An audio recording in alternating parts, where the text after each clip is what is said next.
I'm here to not to raise many issues that we are all in talking or we are all rising in terms of the various platforms, academic platforms, political platforms and other socio-economic platforms. My intention is rather just Hashim, before Hashim just make this comment, my intention is to theorize why this backwardness is to be removed. And it is, I believe that it is a conceptualization on the part of an academician or academic community to supply inputs when a discourse on certain areas or certain aspects taking place in the educational and socio-economic polity of the system. It is the responsibilities of the academic community to prove that, to substantiate that, it is not a mere slogan of a group of people.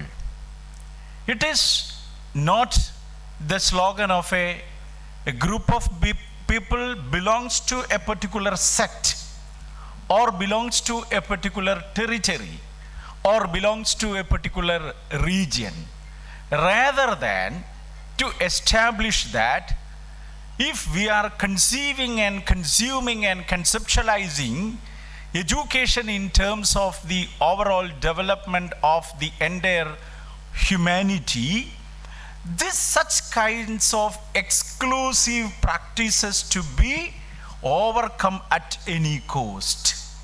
So I am here to substantiate my role, to provide you some of the theoretical aspects why this exclusion to be removed, by taking some examples from the global perspectives as well as local perspective and what are to be done.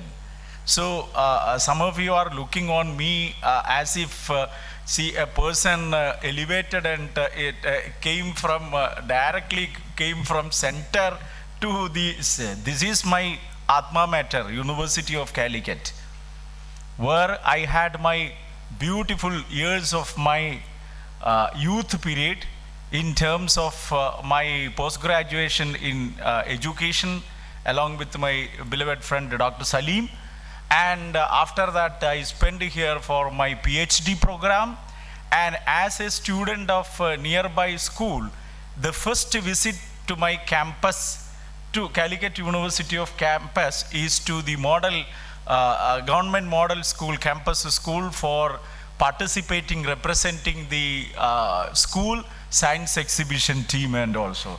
So this is my Atma Mater, and don't feel that a person from center has been directly imported to here and all now. But I would like to express my concern over this issue on the basis of a theory and theoretical perspective. എനിക്ക് നിങ്ങളോട് പറയാനുള്ളത്, ഒരു academic community സംസാരിക്കുമ്പോൾ, academic community ഒരു ആവശ്യം ഉന്നയിക്കുമ്പോൾ, I think some of the students are looking on me, and when I am talking in English and all, no, there I can sense their body language very effectively, and therefore I am switching over to my language of thought, my mother tongue. And നമ്മളൊരു academic community ഒരു slogan നമ്മൾ ഉയർത്തുമ്പോൾ, അത് മറ്റ് സമൂഹത്തിലെ ഇതര വിഭാഗങ്ങളിൽപ്പെട്ട ആളുകൾ പറയുന്ന പോലെ അത്തരത്തിലുള്ള ഒരു രീതിയിലല്ല നമ്മൾ അവതരിപ്പിക്കേണ്ടത് എന്ന് വളരെ സ്നേഹത്തോടു കൂടി ഞാൻ അഭ്യർത്ഥിക്കുകയാണ്. കാരണം ഒരു അക്കാഡമിക് കമ്മ്യൂണിറ്റി, നമ്മൾ നാട്ടിലൊക്കെ പറഞ്ഞാൽ പഠിച്ചവരാണ്, പിന്നെയും പഠിച്ചവരാണ്, പിന്നെയും പഠിച്ചവരാണ്. അപ്പം അതുകൊണ്ട് തന്നെ കേവലം ഈ വായുവിലെറിയുന്ന മുദ്രാവാക്യങ്ങളായിട്ട് നമ്മളുടെ ആശയങ്ങളും നമ്മളുടെ ആവശ്യങ്ങളും ആ രീതിയിലേക്ക് തമസ്കരിക്കുന്ന ഒരവസ്ഥ ഉണ്ടാവാൻ പാടില്ല. അതുകൊണ്ടാണ് ഞാൻ ഈ Hashim and Dr. Kareem approached me for this program. I choose this particular topic, that is inclusiveness in terms of pedagogy and in terms of policies etcetera. ഇപ്പോൾ ഇവിടെ എനിക്ക് പെട്ടെന്ന് ഓർമ്മ വരുന്നത്, ആഫ്രിക്കയിൽ ഒരു ആന്ത്രോപോളജിസ്റ്റ് ഒരു മത്സരം സംഘടിപ്പിക്കുകയാണ്. ഇങ്ങോട്ട് ശ്രദ്ധിക്കുന്നുണ്ടെന്ന് വിചാരിക്കുന്നു അല്ലേ? നിങ്ങളിലാണ് ഞങ്ങൾക്ക് പ്രതീക്ഷ, അതുകൊണ്ട് നിങ്ങൾ ഇവിടെ നിന്ന് കിട്ടുന്ന ഓരോ കാര്യങ്ങളും ഓരോ ആശയങ്ങളും ഇവിടെ നിന്ന് കിട്ടുന്ന നിങ്ങൾക്ക് കിട്ടുന്ന ഓരോ ഊർജവും നിങ്ങളുടെ ഭാവിയിലേക്കുള്ള നമ്മുടെ സമൂഹത്തിൻ്റെ ആഗോളതലത്തിലുള്ള സമൂഹത്തിൻ്റെ മുന്നേറ്റത്തിലേക്ക് ഒരു കോൺട്രിബ്യൂഷൻ കൊടുക്കാനുള്ള ഒരു ഉൾപ്രേരകമായിട്ട് ഈ സെമിനാറുകളെയും ഇത്തരത്തിലുള്ള സംവാദങ്ങളെയും ഒക്കെ മാറ്റണമെന്ന് സ്നേഹത്തോടു കൂടി ഞാൻ ഓർമ്മപ്പെടുത്താൻ ആഗ്രഹിക്കുകയാണ്. അങ്ങനെ വരുമ്പോൾ ഈ ആഫ്രിക്കയിലെ ഒരു ആന്ത്രോപോളജിസ്റ്റ് ഒരു മത്സരം സംഘടിപ്പിക്കുകയാണ്. ആ മത്സരം ഇങ്ങനെയാണ്, അതായത് ഒരു ട്രൈബ് കമ്മ്യൂണിറ്റിയിലാണ്. ആ ട്രൈബ് കമ്മ്യൂണിറ്റിയിൽപ്പെട്ട 100 ആളുകളെ ഇങ്ങനെ ഒരുമിച്ച് കൂട്ടുകയാണ്. ഒരുമിച്ച് കൂട്ടിയിട്ട് ഒരു വലിയ കൊട്ടയിൽ മധുരതരമായ മാമ്പഴം ഒരു സ്ഥലത്ത് ഇങ്ങനെ വെച്ചിരിക്കുകയാണ്. അപ്പോൾ ഇദ്ദേഹം പറയും, ഞാൻ on your mark study go എന്ന് പറഞ്ഞാൽ നിങ്ങൾ പോവുക, നിങ്ങൾക്ക് മാക്സിമം മാമ്പഴം നിങ്ങൾക്ക് അവിടെ നിന്ന് എടുത്ത് നിങ്ങൾക്ക് ഭക്ഷിക്കാം, സ്വാദിഷ്ടമായിട്ട് നിങ്ങളുടെ രുചി അതിൻ്റെ രുചി നിങ്ങൾക്ക് അറിയാമെന്നൊക്കെ പറയുകയാണ്. അങ്ങനെ ഇദ്ദേഹം ഇങ്ങനെ ഈ on your mark study go എന്ന് പറയുന്ന സമയത്ത് ഈ ട്രൈബ് കമ്മ്യൂണിറ്റി മെമ്പേഴ്സ് എല്ലാവരും കൂടിയിട്ട് ചെയ്യുന്നത് എന്താണെന്നറിയോ പ്രിയപ്പെട്ട എൻ്റെ കൊച്ചു അനുജന്മാരെ, അവർ ഓരോരുത്തരും അവരുടെ കൈ ഇങ്ങനെ പരസ്പരം കൂട്ടിക്കെട്ടിയിട്ട് ഒരുമിച്ച് പോയിക്കൊണ്ട് ഓരോരുത്തരും ഓരോ മാമ്പഴമെടുത്ത് വളരെ സ്നേഹത്തോടു കൂടി സന്തോഷത്തോടു കൂടി ആ മത്സരം അങ്ങനെ തീരുകയാണ്. അപ്പോൾ ഈ ആന്ത്രോപോളജിസ്റ്റ് ചോദിക്കും, വൈ നിങ്ങൾക്ക് ഒരാൾക്ക് 100 മാമ്പഴത്തിൽ 99 നിങ്ങൾക്ക് സ്പീഡായിട്ട് പോവുകയാണെങ്കിൽ എടുക്കാമായിരുന്നില്ലേ? അല്ലെങ്കിൽ 10 എണ്ണം നിങ്ങൾക്ക് എടുക്കാമായിരുന്നില്ലേ? 20 എണ്ണം നിങ്ങൾക്ക് എടുക്കാമായിരുന്നില്ലേ? നിങ്ങൾ എന്തിനാ ഇങ്ങനെ ചെയ്തു എന്ന് ചോദിക്കുമ്പോൾ ഇവർ ഒന്നടങ്കം ആർത്തുല്ലസിച്ച് പറയാണ് ഉബണ്ടു ഉബണ്ടു ഉബണ്ടു എന്ന്. ഉബണ്ടു എന്നിങ്ങനെ ആർത്തുല്ലസിച്ച് പറയുകയാണ്. അതിനർത്ഥം I am here because we are, ഞങ്ങളിവിടെ ഉള്ളത് കൊണ്ടാണ് എന്നാണ്. അപ്പോൾ നമ്മൾ ഒരു ദേശത്തിൻ്റെ, ഒരു ലോകത്തിൻ്റെ, ഒരു പ്രദേശത്തിൻ്റെ വിദ്യാഭ്യാസപരമായ, സാമൂഹികപരമായ, സാമ്പത്തികപരമായ മുന്നേറ്റം എന്ന് പറയുന്നത് കാണേണ്ടത് ഇന്ത്യ മഹാരാജ്യം, ഭാരതം എന്ന് പറയുന്ന ശ്രേഷ്ഠ രാജ്യം ലോകത്തിൻ്റെ വൈജ്ഞാനിക മണ്ഡലത്തിലേക്ക്, സാമ്പത്തിക മണ്ഡലത്തിലേക്ക് വിജ്ഞാന ഗുരുവായി മാറാൻ പോകുന്നു എന്ന് പറയുമ്പോൾ ആ മാറാൻ പോകുന്നത്, സമ്പൂർണമാകുന്നത് എവിടെ വിജ്ഞാനം പൂർണ്ണ സ്വതന്ത്രമായി അവികലമായി വിരാജിപ്പൂ നിത്യവും ഭക്തി തൻ്റെ ആ സ്വർഗരാജ്യത്തിലേക്കെൻ്റെ നാടൊന്നുണരണേ ദൈവമേ എന്ന ടാഗോറിൻ്റെ പ്രാർത്ഥന സഫലമാകുമ്പോഴാണ്. അപ്പോൾ നമ്മളുടെ ഇൻക്ലൂഷൻ അല്ലെങ്കിൽ ബാക്ക്വേർഡ്നെസ് എന്ന് പറയുന്നത് കേവലം ഒരു പ്രദേശത്തിൻ്റെ സാമ്പത്തികമായ ഉന്നമനത്തിന് വേണ്ടി ഉയർത്തപ്പെടുന്ന ഒരു മുദ്രാവാക്യമോ അല്ലെങ്കിൽ ഒരു വിഭാഗത്തിൻ്റെ വിദ്യാഭ്യാസപരമായ, സാമൂഹികപരമായ ഉന്നമനത്തിന് വേണ്ടി ഉയർത്തപ്പെടുന്ന ഒരു മുദ്രാവാക്യമോ ഒരാശയമോ അല്ല. ഒരു ദേശം, ഒരു സംസ്കൃതി, ഒരു സംസ്കാരം ലോകത്തിൻ്റെ നെറുകയിലേക്ക് ഉയർത്തപ്പെടണം എന്നുണ്ടെങ്കിൽ ആ സംസ്കാരത്തിൻ്റെ ഭാഗമായി നിലനിൽക്കുന്ന, ആ മുന്നേറ്റത്തിൻ്റെ ഭാഗമായി നിലനിൽക്കുന്ന ഓരോ വ്യക്തിയുടെയും, ഓരോ ഘടകങ്ങളുടെയും, ഓരോ കണികയുടെയും ഉന്നമനം സംജാതമാകുന്നു എന്ന് ഉറപ്പുവരുത്തേണ്ടതുണ്ട്. ഇതാണ് അതിൻ്റെ തിയറി.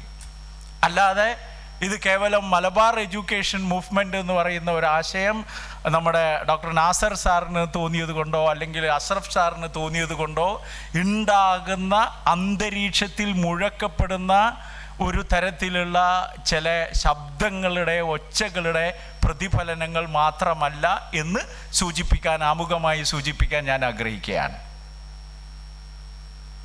ഇനി ഞാൻ എന്നെ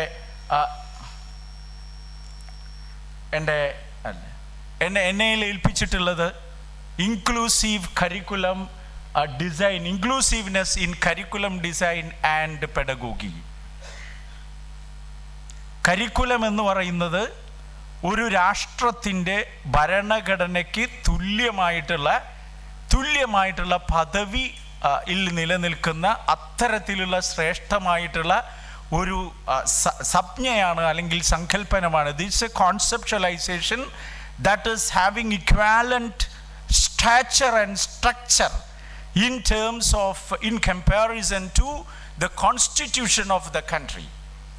അപ്പോൾ നമ്മുടെ രാജ്യത്തിൻ്റെ പ്രീ സ്കൂൾ തലം മുതൽ അതുപോലെ നമ്മുടെ ഈ ഉന്നത വിദ്യാഭ്യാസം വരെയുള്ള പാഠ്യപദ്ധതി നോക്കുകയാണെങ്കിൽ ആ പാഠ്യപദ്ധതി അതിൻ്റെ ചട്ടക്കൂട് എങ്ങോട്ട് പോകുന്നു എന്നതിനനുസരിച്ചാണ് നമ്മുടെ രാഷ്ട്രത്തിൻ്റെ, നമ്മുടെ സമൂഹത്തിൻ്റെ പുരോഗതി നിയന്ത്രിക്കുന്നത്. ആ ഒരു പ്രക്രിയയിൽ എങ്ങനെയാണ് ഇൻക്ലൂസീവ്നെസ് സംജാതമാകുക? എങ്ങനെയാണ് ഓരോ മനുഷ്യനെയും, ഓരോ പുലരിയെയും, ഓരോ പ്രദേശത്തിൻ്റെയും, ഓരോ വിഭാഗത്തിൽപ്പെട്ട ആളുകളുടെയും, വ്യത്യസ്ത വിഭാഗത്തിൽപ്പെട്ട ആളുകളുടെയും ഒക്കെ എങ്ങനെയാണ് ഉൾക്കൊണ്ടുകൊണ്ട് മുന്നേറാൻ കഴിയുക എന്നുള്ളതാണ് ഞാനിവിടെ 1, 2, 3, 4, 5 മിനിറ്റിനുള്ളിൽ പറയാൻ ആഗ്രഹിക്കുന്നത്. ഇപ്പോൾ ഇനി ഇത് എനിക്ക് ഇന്നലെ തന്നെ പങ്കെടുക്കണമെന്ന് ആഗ്രഹമുണ്ടായിരുന്നു. പക്ഷേ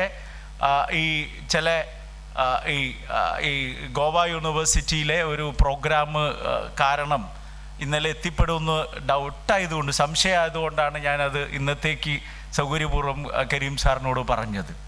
ഇപ്പോൾ ഇന്നലെ മിക്കവാറും നമ്മൾ ഇതൊക്കെ ചർച്ച ചെയ്തിട്ടുണ്ടായിരിക്കും. ഇവിടെ ഇതൊക്കെ വളരെ കൃത്യമായ രീതിയിൽ തന്നെ ഡിസ്കോഴ്സ് നടന്നിട്ടുണ്ടാകുമെന്ന് ഞാൻ വിചാരിക്കുന്നു. ഈ മലബാറിൻ്റെ ബാക്ക്വേർഡ്നെസ് എന്ന് പറയുന്നത്, ഈ മലബാർ എന്ന് പറയുന്നത് ആദ്യം നമ്മൾ മനസ്സിലാക്കേണ്ട കാര്യം എന്ന് പറയുന്നത്, മലബാർ എന്ന് പറയുന്നത് ഒരു പ്രത്യേക വിഭാഗത്തിൻ്റെയോ അല്ലെങ്കിൽ ഒരു പ്രത്യേക ആളുകളുടെയോ ഒരു പ്രത്യേക സമുദായത്തിൻ്റെയോ അല്ലെങ്കിൽ ഒരു പ്രത്യേക സാമൂഹിക വ്യവസ്ഥിതിയുടെയോ ഒരു സിനോണിമല്ല. അതാദ്യം നമ്മൾ പുനർനിർവചിക്കപ്പെടേണ്ടതുണ്ട്. മലബാർ എന്ന് പറയുന്നത് ഭൂമിശാസ്ത്രപരമായി ജിയോഗ്രഫിക്കലായിട്ട് രൂപം കൊണ്ടുവന്നിട്ടുള്ള ഒരു പശ്ചാത്തലത്തിൻ്റെ അടിസ്ഥാനത്തിൽ വ്യത്യസ്ത വിഭാഗങ്ങൾ ഒത്തൊരുമിച്ച് ജീവിച്ച് മുന്നേറിയ ഒരു സംസ്കൃതിയുടെ മെറ്റഫറാണ് മലബാർ എന്ന് പറയുന്നത്. അതിന് സാമ്പത്തികമായ ഒരു രീതിയുണ്ട്, സാമൂഹികമായ വേറെ ഒരു രീതിയുണ്ട്, അതിന് വിദ്യാഭ്യാസപരമായ വേറൊരു രീതിയുണ്ട്. അടങ്ങാത്ത ഈ സാമ്രാജ്യത്വത്തിനെതിരെയുള്ള അടങ്ങാത്ത രോഷത്തിൻ്റെ ഒരു പ്രതിഫലനം നിങ്ങൾക്ക് ഒരു പ്രത്യേക രീതിയിൽ കാണാൻ കഴിയുന്നതാണ്. അപ്പം അങ്ങനെ നോക്കുമ്പോൾ ഈ മലബാറിലെ എഡ്യൂക്കേഷണൽ ബാക്ക്വേർഡ്നെസ് അതിൻ്റെ ഒരു ചരിത്രപരമായിട്ടുള്ള പശ്ചാത്തലമുണ്ട്. അതിനൊരു ജിയോഗ്രഫിക്കൽ ഐസൊലേഷൻ ഉണ്ട്. ഞാൻ അതിൻ്റെ വിശദാംശങ്ങളിലേക്കൊന്നും ഞാൻ കടക്കുന്നില്ല. ഞാൻ എനിക്ക് തന്നിട്ടുള്ള ഉത്തരവാദിത്തത്തിൽ നിൽക്കണമെന്നുള്ളത് കൊണ്ട് ഞാൻ ഡയറക്റ്റ് അങ്ങോട്ട് കടക്കാൻ ആഗ്രഹിക്കുകയാണ്. ഇപ്പോൾ ഇൻക്ലൂഷനുമായി ബന്ധപ്പെട്ട് 4 കാര്യങ്ങളാണ് നമ്മൾ ആദ്യം പഠിക്കേണ്ടത്. ഞാൻ ഇങ്ങോട്ട് കടന്നു വരുന്ന സമയത്ത് എൻ്റെ സുഹൃത്ത് ഡോക്ടർ സലീം ഇൻ്റഗ്രേഷൻ എന്ന് പറയുന്ന ആ കോൺസെപ്റ്റിനെ കുറിച്ചിട്ടാണ് സംസാരിച്ചുകൊണ്ടിരിക്കുന്നത്. ഇവിടെ നിങ്ങൾക്ക് കാണാൻ കഴിയും, ഇത് എക്സ്ക്ലൂഷൻ. ഇത് നമ്മളുടെ ഒരു പോളിസിയിൽ ഒരു നയരൂപീകരണത്തിൽ ഏതെങ്കിലും ഒരു വിഭാഗത്തെ മാറ്റി നിർത്തപ്പെടുന്നുണ്ടെങ്കിൽ അതിനെയാണ് നമ്മൾ എക്സ്ക്ലൂഷൻ, അല്ലെങ്കിൽ വിദ്യാഭ്യാസത്തിൻ്റെ ഒരു ഔന്നിത്യം, അതിൻ്റെ അവസരം നിഷേധിക്കപ്പെടുന്നുണ്ടെങ്കിൽ അതിനെ exclusion. Due to many reasons, due to psychological, due to historic, due to cultural, due to economic, due to so many reasons. ഇനി ഇവിടെ സെഗ്രിഗേഷൻ എന്ന് പറയുമ്പോൾ ഒരു പ്രത്യേക ഗ്രൂപ്പിനെ മാറ്റിയിട്ട് അല്ലെങ്കിൽ പ്രത്യേക ആളുകളെ മാറ്റിയിട്ട് നമ്മൾ പോളിസിയിൽ അങ്ങനെ ട്രീറ്റ് ചെയ്യേണ്ടി വരുന്ന അവസ്ഥകളുണ്ടാകും ചിലപ്പോൾ. ഇൻ്റഗ്രേഷൻ എന്ന് പറയുന്നത് സാർ നേരത്തെ പറഞ്ഞ പോലെ നമ്മളുടെ കണ്ടൻറ്റ് കം പെഡഗോഗി, കണ്ടൻറ്റിനോടൊപ്പം അതെ, എനിക്ക് തോന്നുന്നു അദ്ദേഹത്തിൻ്റെ നേരത്തെ സാർ ചോദിച്ചതിൻ്റെ ഒരു സംശയം അദ്ദേഹത്തിന് പൂർണ്ണമായിട്ട് മാറാത്തൊരു പ്രശ്നമുണ്ട് എന്ന് പറയുന്നത്. അതായത് ഡിഗ്രി കഴിഞ്ഞിട്ട് ബി.എഡിന് പോവുക എന്നുള്ളതല്ല, ഡിഗ്രിയോടൊപ്പം അധ്യാപക പരിശീലനം കൂടി ഇൻ്റഗ്രേറ്റ് ചെയ്തു പോവുക എന്നുള്ളതാണ് ഇൻ്റഗ്രേറ്റഡ് ടീച്ചർ എഡ്യൂക്കേഷൻ പ്രോഗ്രാമിൻ്റെ ആ ഒരു ഫ്രെയിം എന്ന് പറയുന്നത്. അപ്പോൾ അവിടെ ഇൻ്റഗ്രേഷൻ എന്ന് പറയുന്നത് എന്തൊക്കെ പ്രയാസങ്ങൾ psychological, cultural, economic, social, financial barrier എന്തൊക്കെ ഉണ്ടെങ്കിലും ശരി, അവരെ ഈ പൊതുധാരയുടെ മുഖ്യധാരയുടെ ഭാഗമായി നിർത്തിക്കൊണ്ട് മുന്നോട്ട് പോകുന്ന ആ ഒരു പ്രോസസ്സിനെയാണ് പോളിസി പെർസ്പെക്റ്റീവിൽ ഇൻ്റഗ്രേഷൻ എന്ന് പറയുന്നത്. ഇൻക്ലൂഷൻ എന്ന് പറയുന്നത് ടോട്ടലി അവരെ ആ ഒരു അത്തരത്തിലുള്ള ഭാഗമാക്കാതെ, അങ്ങനെ ഒരു അലീനിയേഷൻ അവരിൽ ബോധമുണ്ടാക്കാതെ ഞാനും നിങ്ങളും ഒരുമിച്ചാണ് എന്നുള്ള ആ ഒരു കാഴ്ചപ്പാടോടുകൂടി പോകുന്ന അതിൻ്റെ ഒരു നിർവചനത്തിനെയാണ് നമ്മൾ ഇൻക്ലൂഷൻ എന്ന് പറയുന്നത്. അപ്പോൾ നമുക്ക് സംസാരിക്കാനുള്ളത് ഇൻക്ലൂഷനെ കുറിച്ചാണ്. ഇനി എഡ്യൂക്കേഷനിൽ ഇൻക്ലൂഷൻ എന്ന് പറഞ്ഞാൽ എന്താണ്? എഡ്യൂക്കേഷനിൽ എൻ്റെ ചെയർ എന്ന് പറയുന്നത് ആൻ മേരി എന്ന് പറയുന്ന മേഡാണ് അല്ലേ ഈ സെഷൻ്റെ ചെയർ? അവരിവിടെ ഉണ്ടോ? പുറത്താണ്. അല്ല, അവരുടെ ഒരു പെർമിഷൻ വേണം എനിക്കിങ്ങനെ ഈ പിന്നെ സമയം നീട്ടാനും ചുരുക്കാനൊക്കെ. അതറിയാം, വിളിക്കണ്ട. അപ്പോൾ തൽക്കാലം ഞാൻ ഹാഷിമിനെ ചെയറായിട്ട് കാണുകയാണ്. Okay, yes. സോ ഈ ensuring equal access to quality education. Equal access എന്ന് പറഞ്ഞാൽ ഈ ഇക്വാലിറ്റി എന്ന് പറയുന്നത് നമ്മൾക്ക് ഈ തികച്ചും തെറ്റിദ്ധരിക്കപ്പെട്ട ഒരു കോൺസെപ്ച്വലൈസേഷനാണ്. ഇപ്പോൾ ഞാനൊരു ഉദാഹരണം പറയാം. ഞാനും ഉസൈൻ ബോൾട്ട് അറിയാലോ, കൂടി ഒരു 100 മീറ്റർ മത്സരത്തിൽ പങ്കെടുക്കുകയാണ്. ഇവരൊക്കെ എൻ്റെ മുഖത്ത് നോക്കി ചിരിക്കുകയാണ്. എന്തായിരിക്കും അവസ്ഥ? ഏകദേശം അത് മത്സരം തുടങ്ങുമ്പോൾ തന്നെ തീരുമാനമാകും അല്ലേ? അപ്പോൾ ഇക്വാലിറ്റി എന്ന് പറഞ്ഞാൽ എല്ലാവരെയും ഒരുപോലെ കാണുക എന്നുള്ളതല്ല. ഇതാണ് അതിൻ്റെ തിയറി. ഇക്വാലിറ്റി എന്ന് പറഞ്ഞാൽ ഉസൈൻ ബോൾട്ടും ഞാനും കൂടെ മത്സരത്തിൽ പങ്കെടുക്കുന്നുണ്ടെങ്കിൽ 99.9 മീറ്റർ ആയിരിക്കണം എൻ്റെ സ്റ്റാർട്ടിംഗ് പോയിന്റ്. ഉസൈൻ ബോൾട്ടിൻ്റെത് ഇവിടെ 0. എന്നാലും ചിലപ്പോൾ ഉസൈൻ ബോൾട്ടായിരിക്കും ജയിക്കുക. ഇതാണ് ഇക്വാലിറ്റി. ഈ കോൺസെപ്ച്വലൈസേഷൻ പോളിസിയിൽ ഉണ്ടാവണം. ചരിത്രപരമായ, സാമൂഹികപരമായ, സാമ്പത്തികപരമായ, പ്രാദേശികപരമായ, ഭൗമശാസ്ത്രപരമായ കാരണങ്ങൾ കൊണ്ട് പിന്നോക്കം പോയിട്ടുള്ള, ചരിത്രപരമായി പിന്നോക്കം പോയിട്ടുള്ള ആ പ്രദേശത്തെ ആളുകളെ, സാമൂഹിക വ്യവസ്ഥയിലെ കമ്പോണൻറ്റുകളെ ഒക്കെ ഒത്തൊരുമിച്ച് ഒരേ തരത്തിലേക്ക് മാറ്റാനുള്ള സാമൂഹിക വ്യവസ്ഥിതിക്ക് രൂപം നൽകുന്ന പ്രക്രിയയാണ് ഇൻക്ലൂസീവ്നെസ് എന്ന് പറയുന്നത്. മനഃശാസ്ത്രപരമായ ഒക്കെയുള്ള ഇതുകൊണ്ട്. അപ്പോൾ ഇത് വളരെ ഇതാണ്. അപ്പോൾ ഇൻക്ലൂഷൻ നമ്മൾ തുടങ്ങുന്നത് ഐഡൻറ്റിറ്റി കീപ്പ് ചെയ്തുകൊണ്ട് തുല്യത നിലനിർത്തി വൈരുദ്ധ്യങ്ങളെ ആഘോഷിച്ചുകൊണ്ട് അവരെ സമന്വയിപ്പിച്ച് അവരും ഇതിൻ്റെ ഭാഗമാണ് എന്നാക്കുമ്പോഴാണ് യഥാർത്ഥ ഇൻക്ലൂസീവ്നെസ് ഫോം ചെയ്യുന്നത്. ഞാനവിടെ പറഞ്ഞിട്ടുള്ള identity, equity, diversity, then inclusion, then belongingness എന്ന്. അപ്പോഴാണ് എൻ്റെ ഈ ലാസ്റ്റ് സ്ലൈഡിൽ, ലാസ്റ്റ് ഫ്രെയിമിൽ ഞാൻ കാണിച്ചിട്ടുള്ള എല്ലാവിധ invisible, are you okay with me? എല്ലാവിധ ഇൻവിസിബിൾ ബാരിയേഴ്സും മറികടന്നുകൊണ്ട് സമൂഹം പ്രകാശിതമാകുന്നത് അപ്പോഴാണ്. അതായത് ഐഡൻറ്റിറ്റി കീപ്പ് ചെയ്യുന്നു, ഇക്വിറ്റി ഉണ്ട്, അതിലെ ഓരോ വിഭാഗത്തിൻ്റെയും ഓരോ പ്രദേശത്തിൻ്റെയും ഡൈവേഴ്സിറ്റി നിർവചിക്കപ്പെടുന്നു, ആ ഡൈവേഴ്സിറ്റി ആഘോഷിക്കപ്പെടുന്നു, എന്നിട്ട് ആ സമന്വയം സാധ്യമാകുന്നു, അവിടെ സെലിബ്രേറ്റ് ചെയ്യപ്പെടുന്നു. അപ്പോഴാണ് ഈ നമ്മളിതിൻ്റെ ഭാഗമാണ് എന്ന്, സമൂഹത്തിൻ്റെ മുഖ്യധാരയുടെ ഭാഗമാണ് എന്നുള്ള ബോധവും ഉണ്ടാകുന്നത്. അങ്ങനെ വരുമ്പോൾ ഇതിൻ്റെ എന്തുകൊണ്ട് ഇക്വിറ്റി, എന്തുകൊണ്ട് ഇൻക്ലൂഷൻ? നമ്മൾ ബാക്ക്വേർഡ്നെസ് മറികടക്കാനുള്ള ഒരേ ഒരു ഇൻസ്ട്രുമെൻ്റേ ഉള്ളൂ. ആ ഇൻസ്ട്രുമെൻറ്റിൻ്റെ പേരാണ് ഇൻക്ലൂഷൻ എന്ന് പറയും. എന്തുകൊണ്ടാണ് ഇൻക്ലൂഷൻ? അതിൻ്റെ മറുപടിയാണ് better sense of community living. അങ്ങനെ ഉണ്ടാകുമ്പോഴാണ് ഇപ്പോൾ സൈക്കോളജിക്കലായിട്ടുള്ള ഒരു എക്സ്ക്ലൂഷൻ എന്ന് പറയുന്നത്, ഒരാൾ ഡിഫറൻഷ്യലി ഏബിൾഡ് ആണ്, അല്ലെങ്കിൽ ഒരാൾ ട്രാൻസ്ജെൻഡറാണ്, അല്ലെങ്കിൽ ഒരാൾ HIV അഫക്റ്റഡ് ഇതാണ്, ഒരാൾ ഏതെങ്കിലും ഒരു സെക്റ്റിൽ ജനിച്ച് എന്ന് വിചാരിക്കുക. അയാളുടെ ജനിക്കുമ്പോൾ അയാൾക്ക് കിട്ടുന്ന ആ പ്രോസസ്സിനെയാണ് പറയുക അസ്ക്രിപ്ഷൻ എന്ന് പറയും. ആ അസ്ക്രിപ്ഷൻ കൊണ്ട് ഇയാൾ പിന്നെ മാറ്റി നിർത്തപ്പെടേണ്ട ആളല്ല. അപ്പോൾ ആ അസ്ക്രിപ്ഷൻ ഒഴിവാക്കിയിട്ട് ആ അസ്ക്രിപ്ഷനെ മറികടക്കുന്ന രീതിയിലുള്ള നയങ്ങൾക്കും പ്രവർത്തന പദ്ധതികൾക്കും രൂപം കൊടുത്തിട്ട് അയാൾ എന്ത് ചെയ്യും? Better sense of community living ഉണ്ടാക്കും. ഇനി അപ്പോൾ അങ്ങനെ വരുമ്പോൾ ഈ ഓരോ ആളും ഇത് നമ്മുടെ പൊതുസമൂഹത്തിൻ്റെ നമ്മൾ വിഭാവനം ചെയ്യുന്ന, നമ്മൾ നിലനിൽക്കുന്ന, നമ്മളാണ് എന്ന്, ഏതിൻ്റെ ഭാഗമാണ് എന്ന് നമുക്ക് തോന്നുന്ന, ഒരു വ്യക്തിക്ക് തോന്നുന്ന ആ സമൂഹത്തിലേക്കുള്ള contribution support the civil right. And അപ്പോൾ അങ്ങനെ വരുമ്പോൾ ഈ വ്യക്തിയെ സംബന്ധിച്ച് ഒരു ആക്സെപ്റ്റൻസും ബിലോങ്ങിങ്നെസ്സും സ്വമേധയാ ഓർഗനിസ്മിക്കായിട്ട് രൂപം പെടും. ഞാൻ കുറച്ച് അതിനെ ഞാൻ മനഃപൂർവ്വം കുറച്ച് സങ്കീർണമാക്കി തന്നെ പറയുകയാണ്.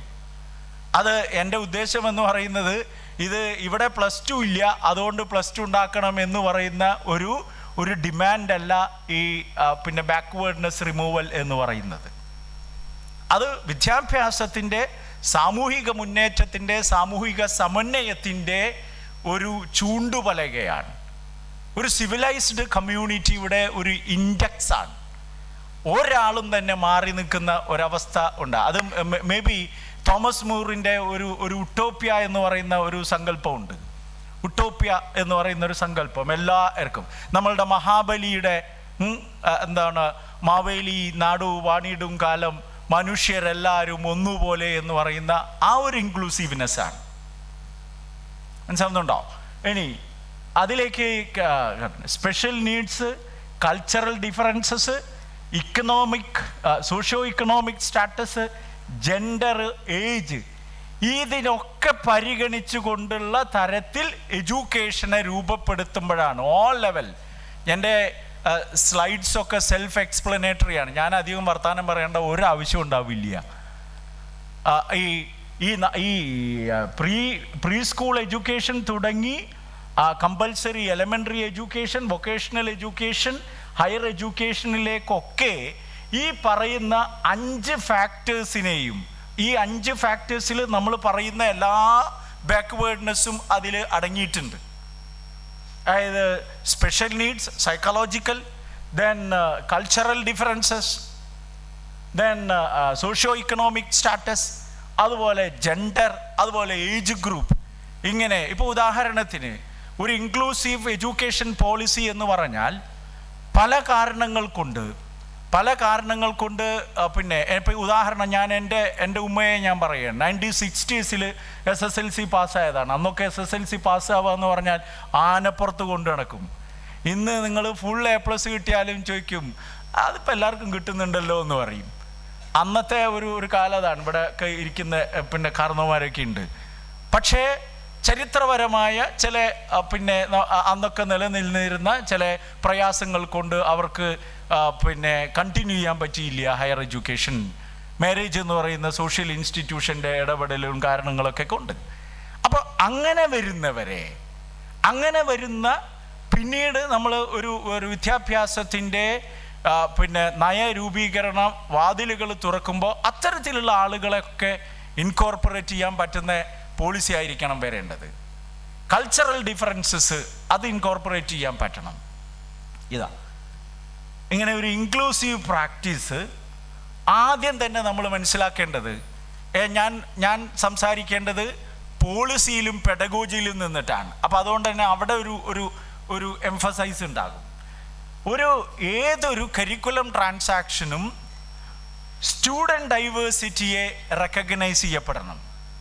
നിങ്ങൾ ശരിക്ക് നമ്മളുടെയൊക്കെ വിദ്യാഭ്യാസത്തിൻ്റെ പാഠ്യേതര വിഷയങ്ങളുടെ വിനിമയവും അതിൻ്റെ ഒരു ആവിഷ്കാര രീതിയുമൊക്കെ ഒന്ന് റിഫ്ലക്റ്റ് ചെയ്ത് നോക്കിയാൽ നിങ്ങൾക്ക് മനസ്സിലാക്കാൻ പറ്റും എത്രമാത്രം സ്റ്റുഡൻറ് ഡൈവേഴ്സിറ്റിയെ അത് അഡ്രസ്സ് ചെയ്യപ്പെടുന്നുണ്ട് എന്ന്.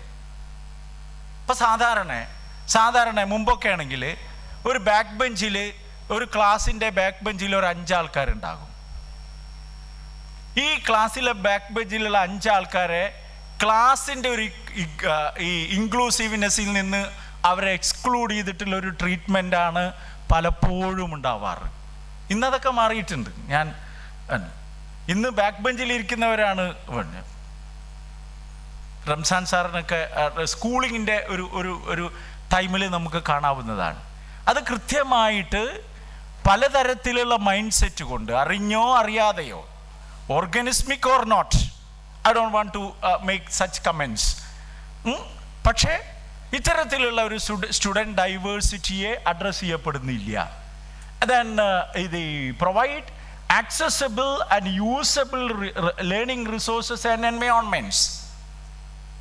ഇപ്പോൾ മലബാറിലെ ഏറ്റവും പിന്നോക്കം നിൽക്കുന്ന പ്രാദേശികമായിട്ടുള്ള ഒരാളിന് കൂടെ ലേണിംഗ് റിസോഴ്സസ് പര്യാപ്തമാകുമ്പോഴാണ് നമ്മളുടെ ഒരു സമന്വയം എന്ന് പറയുന്ന ഒരു വിദ്യാഭ്യാസത്തിൻ്റെ സങ്കല്പനം പൂർത്തീകരിക്കപ്പെടുന്നത്.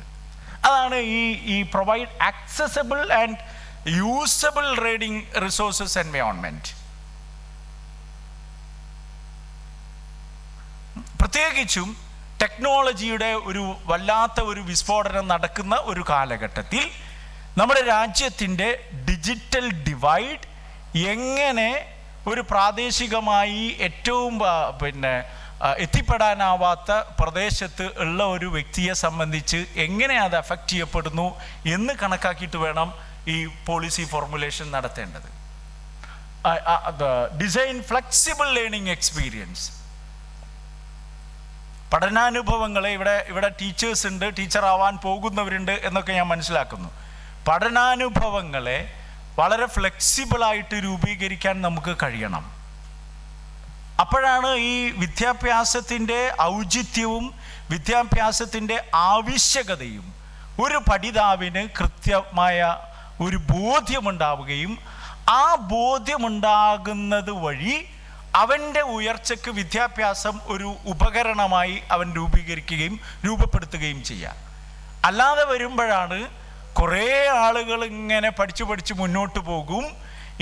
അതിൻ്റെ ഇടയിൽ നിന്ന് ഇതെന്തിനാണ് ഈ പഠന പ്രക്രിയ, എന്താണ് പഠനത്തിൻ്റെ ലക്ഷ്യം എന്ന് ഒന്നും അറിയാതെ എക്സ്ക്ലൂഡായിട്ട് ഉള്ള ഒരു ഗ്രൂപ്പ് എന്ത് ചെയ്യുന്നു വെച്ചാൽ ഈ വലിയ ഫിൽറ്ററിങ് പ്രോസസ്സിൽ ഇങ്ങനെ കൊഴിഞ്ഞു പോകും. അത് ഒരു പ്രദേശത്തിൻ്റെ അല്ലെങ്കിൽ ഒരു വിഭാഗത്തിൻ്റെ വിദ്യാഭ്യാസപരമായിട്ടുള്ള മുന്നേറ്റത്തിന് ഒരു പിന്നോട്ടുള്ള വലിവിന് അല്ലെങ്കിൽ പിന്നോട്ടുള്ള ഒരു പോക്കിന് കാരണമായി തീരുന്നു എന്നുള്ളതാണ് യാഥാർത്ഥ്യം. ഇനി ഡൈവേഴ്സിറ്റി ഇൻ ദ കരിക്കുലം, ഇത് പിന്നെ മുസ്തഫ സാറ് പറയുന്നത് അല്ല. ഇത് ലോകത്ത് ഏതൊരു പോളിസി ഫോർമുലേഷനിലും ഇൻക്ലൂസീവ്നെസ് എന്ന് പറയുന്ന കോൺസെപ്ച്വലൈസേഷൻ നമ്മൾ എടുക്കുന്നുണ്ടോ ആ പോളിസി ഡോക്യുമെൻറ്റുകൾ മുഴുവൻ സംസാരിക്കുന്നത് ഈ എലമെൻസിനെ കുറിച്ചിട്ടാണ്, including national education policy 2020. National education പോളിസിയുടെ ഈ diversification of the curriculum, then flexibility of the curriculum transaction, include the exclude എന്ന് പറയുന്ന കോൺസെപ്റ്റൊക്കെ വളരെ മനോഹരമാണ്. ആ നിലയ്ക്ക് പ്രായോഗികമായി ഈ എഡ്യൂക്കേഷണൽ ബാക്ക്വേർഡ്നെസ്സിനെ പരിഹരിക്കപ്പെടാനുള്ള ഒരു തിയറട്ടിക്കലായിട്ടുള്ള പ്ലാറ്റ്ഫോമായിട്ട് തന്നെ അതിനെ ഉപയോഗപ്പെടുത്തണമെന്ന നിർദ്ദേശമാണ് എനിക്ക് വെക്കാനുള്ളത്. ഞാൻ ഒന്നും കൂടെ അതിനെ ഒന്ന് വളരെ സ്പെസിഫൈ ചെയ്തിട്ട് വെച്ചിരിക്കുകയാണ്. അതായത് എൻഗേജ് ആൻഡ് ഇൻ്റഗ്രേറ്റ്. അങ്ങനെ വരുമ്പോൾ ഈ നേരത്തെ പറഞ്ഞ വൈവിധ്യമാർന്നിട്ടുള്ള വിദ്യാർത്ഥികളുടെ പ്രശ്നങ്ങളെയും അവരുടെ പിന്നെ സാമൂഹികപരമായ ചുറ്റുപാടിനെയും ഒക്കെ പരിഗണിച്ചു കൊണ്ടുള്ള instructional strategies, then feedback, class room climate, then curriculum or co curricular alignment, then pedagogic plus content knowledge ഒക്കെ ഈ ഒരു ഇൻക്ലൂസീവ് എന്ന് പറയുന്ന കോൺസെപ്റ്റിലൂടെ കടന്നു പോകുമ്പോഴാണ് ഏതെന്ന്. ഇനി എങ്ങനെ നമുക്ക് സാധ്യമാക്കാം ഈ കരിക്കുലം ഡിസൈൻ ചെയ്യുമ്പോൾ എങ്ങനെ സാധ്യമാക്കാൻ? ഹഷീം പറയട്ടോ, ഞാൻ നിർത്തേണ്ട സമയമാകുമ്പോൾ. 5 minutes, ഓക്കെ. ആദ്യം തന്നെ enable all students to achieve their potential. ഇത് ഒരു 2 സ്കൂൾ ഉണ്ടാക്കിയത് കൊണ്ടുണ്ടാകുന്ന ഒരു കാര്യമല്ല. ഇതൊരു മൈൻഡ് സെറ്റാണ്. വിദ്യാഭ്യാസ പ്രക്രിയയിൽ ഇടപെടുന്ന ഓരോ വിഭാഗത്തിൻ്റെയും ഒരു മൈൻഡ് സെറ്റാണ് ഇവിടെ പ്രതിഫലനം ചെയ്യുന്നത്. അത് അധ്യാപകരാവട്ടെ, വിദ്യാർത്ഥികളാവട്ടെ, മാനേജ്മെൻ്റ് ആവട്ടെ, ഗവൺമെൻറ് പോളിസി മേക്കേഴ്സ് ആവട്ടെ, അത് മോണിറ്റർ ചെയ്യാനുള്ള DO, AO, അങ്ങനെ DD അങ്ങനെയുള്ള ഏത് ഓഫീസ് പ്രക്രിയ നിയന്ത്രിക്കുന്ന ആളുകളായിക്കോട്ടെ, അവരുടെയൊക്കെ മൈൻഡ് സെറ്റിലേക്കുള്ള മാറ്റമാണ് ഈ ഇൻക്ലൂസീവ് കരിക്കുലം ഡിസൈൻ എന്നുകൊണ്ട് ഉദ്ദേശിക്കുന്നത്. അല്ലാതെ ഒരു ഇൻഫ്രാസ്ട്രക്ചറൽ ഓഗ്മെൻറ്റേഷൻ അല്ല, ഒരു ഇൻഫ്രാസ്ട്രക്ചറൽ എംപവർമെൻറ്റ് മാത്രമല്ല. അതല്ല എന്നല്ല പറയുന്നത്, അതുകൊണ്ട് മാത്രം തീരുന്ന ഒരു പ്രശ്നമല്ല. ഇനി diversity, then reflect various cultural and social background, എല്ലാവർക്കും ആക്സസ് ഉണ്ടാവണം. ആക്സസിബിലിറ്റി, അതാണ് 4-മത്തത്. Then collaboration, then flexibility. ഇപ്പോൾ നാഷണൽ എഡ്യൂക്കേഷൻ പോളിസിയിൽ മൾട്ടിപ്പിൾ, ഏറ്റവും ഹൈലൈറ്റായി പറയുന്ന ഒരു പെർസ്പെക്റ്റീവാണ് multiple entry and multiple exit. അതായത് ഒരു വർഷം നിങ്ങൾ ഡിഗ്രിയിൽ 1 വർഷം കഴിഞ്ഞിട്ട് നിങ്ങൾക്ക് അത് എന്തെങ്കിലുമൊക്കെ കാരണങ്ങൾ കൊണ്ട് നിർത്തിപ്പോവുകയാണെങ്കിൽ നിങ്ങൾക്ക് ഒരു സർട്ടിഫിക്കേഷൻ തരും. ആ സർട്ടിഫിക്കേഷൻ കഴിഞ്ഞിട്ട് അതെടുത്ത് പിന്നെ ഏതെങ്കിലുമൊക്കെ ഒരു സമയത്ത് നിങ്ങൾക്ക് തിരിച്ചു വരാം. അങ്ങനെ ഏതെങ്കിലും ഒരു സമയത്ത് എന്നല്ല, അതിന് കൃത്യമായ ചട്ടക്കൂടും മറ്റു കാര്യങ്ങളൊക്കെ ഉണ്ട്. ഇപ്പോൾ ഇനി നാളെ എന്നെ പറയാം, പിന്നെ കേന്ദ്ര സർവകലാശാലയിലെ മുസ്തഫ സാറ് പറഞ്ഞ് നാഷണൽ എഡ്യൂക്കേഷൻ പോളിസിയിൽ 1 വർഷം കഴിഞ്ഞിട്ട് പോയാൽ പിന്നെ ഏതെങ്കിലുമൊക്കെ സമയത്ത് തിരിച്ചു വന്നിട്ട് ഡിഗ്രി കംപ്ലീറ്റ് ചെയ്യാം എന്ന് ധരിക്കരുത്. അത് പക്ഷേ ആ ഒരു ഫ്ലെക്സിബിലിറ്റി ഉണ്ട്. ഇപ്പോൾ ഒരു ഉദാഹരണത്തിന് മാരേജ് എന്ന് പറയുന്നത്, ഇവിടെയാണ് അതിൻ്റെ ഇൻക്ലൂഷൻ്റെ സാധ്യത വരുന്നത്. മാരേജ്, അത് കഴിഞ്ഞിട്ടുണ്ടാകുന്ന മെറ്റേണൽ, അത്തരത്തിലുള്ള കാര്യങ്ങളൊക്കെ വരുമ്പോൾ എന്തുമാത്രം ഒരു ഇൻവിസിബിൾ ബാരിയേഴ്സാണ് നമ്മളുടെ സഹോദരിമാരുടെ വിദ്യാഭ്യാസത്തിൻ്റെ മുന്നേറ്റത്തിന് അതൊരു തടസ്സമാകുന്നത്. അവിടെയാണ് ഇത്തരം പോളിസികളെ ഉയർത്തിപ്പിടിച്ചുകൊണ്ട് നമ്മൾ മുന്നേറാൻ നോക്കേണ്ടത്. പറയുന്നത് മനസ്സിലാകും എന്ന് തോന്നുന്നു. ഓക്കെ, അത് ഫ്ലെക്സിബിലിറ്റി. ഇനി relevance, adapt content in to individual student needs effectively. അങ്ങനെ വരുമ്പോൾ സ്വാഭാവികമായിട്ടും ഇക്വിറ്റബിൾ ആയിട്ടുള്ള ഡിസ്ട്രിബ്യൂഷൻ ഉണ്ടാക്കപ്പെടും. അപ്പോൾ ഞാൻ ഇനി കൂടുതൽ വിശദാംശങ്ങളിലേക്ക് കടക്കുന്നില്ല. പ്രത്യേകിച്ചും അടുത്ത ഒരു സെഷനിലേക്കുള്ള തയ്യാറെടുപ്പുകളൊക്കെ ഇങ്ങനെ ഇവിടെ നടന്നുകൊണ്ടിരിക്കുന്നു. ഞാൻ ആദ്യം പറഞ്ഞത് തന്നെയാണ് അവസാനമായിട്ടും നിങ്ങളോട് പറയാനുള്ളത്. ഇൻക്ലൂസീവ്നെസ് എന്ന് പറയുന്നത്, അല്ലെങ്കിൽ removal of the backwardness of an area or sect or a region or a community എന്ന് പറയുന്നത്, it is not merely the slogan of upliftment of that particular community or that particular region. It is the part and parcel of the larger perspective of the upliftment of the entire humanity by using the transformative tool of education. വിദ്യാഭ്യാസം എന്ന് പറയുന്ന ഈ രൂപാന്തരണ പ്രക്രിയ, അല്ലെങ്കിൽ മാറ്റത്തിൻ്റെ തൂലികയായ വിദ്യാഭ്യാസം എന്ന് പറയുന്ന വലിയ ആ ഒരു ആയുധം കയ്യേറിക്കൊണ്ട് മനുഷ്യരാശിയുടെ മുഴുവൻ സാമൂഹികപരവും സാമ്പത്തികപരവും അതുപോലെ തന്നെ ജീവിതത്തിൻ്റെ നിലവാരത്തിലേക്കൊക്കെയുള്ള ഉയർത്തപ്പെടാനുള്ള ഒരു സംഹിതയുടെ അടിസ്ഥാനപരമായ ഭാഗമാണ്, അല്ലെങ്കിൽ ഏറ്റവും അടിസ്ഥാനപരമായിട്ടുള്ള ആവശ്യമായിട്ടുള്ള ഘടകമാണ് ഓരോ പ്രദേശത്തിൻ്റെയും ഓരോ വ്യക്തിയുടെയും പിന്നോക്കപരമായിട്ടുള്ള വിദ്യാഭ്യാസപരമായിട്ടുള്ള പിന്നോക്കാവസ്ഥ പരിഹരിക്കപ്പെടുക എന്നുള്ളത് മനസ്സിലാക്കുകയും അത് നമ്മൾക്ക് തന്നെ അത്തരത്തിലുള്ള ഒരു ബോധം ഉണ്ടാവും. ഞാൻ ഒരു അനക്ഡോട്ട് പറഞ്ഞു നിർത്തുകയാണ്. ഒരു ചെറുപ്പക്കാരൻ ബോംബെ റെയിൽവേ സ്റ്റേഷനിലേക്ക് പോവുകയാണ്.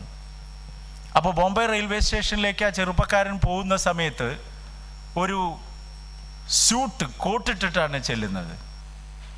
അപ്പോൾ സ്റ്റേഷൻ മാസ്റ്റർ പറഞ്ഞു, നിങ്ങളിവിടെ ഇങ്ങനെ കോട്ടിട്ട് വരാൻ നിങ്ങൾക്ക് പെർമിഷൻ ഇല്ല. അപ്പോൾ ഈ ചെറുപ്പക്കാരൻ ചോദിച്ചു, കാരണം എന്താണ്?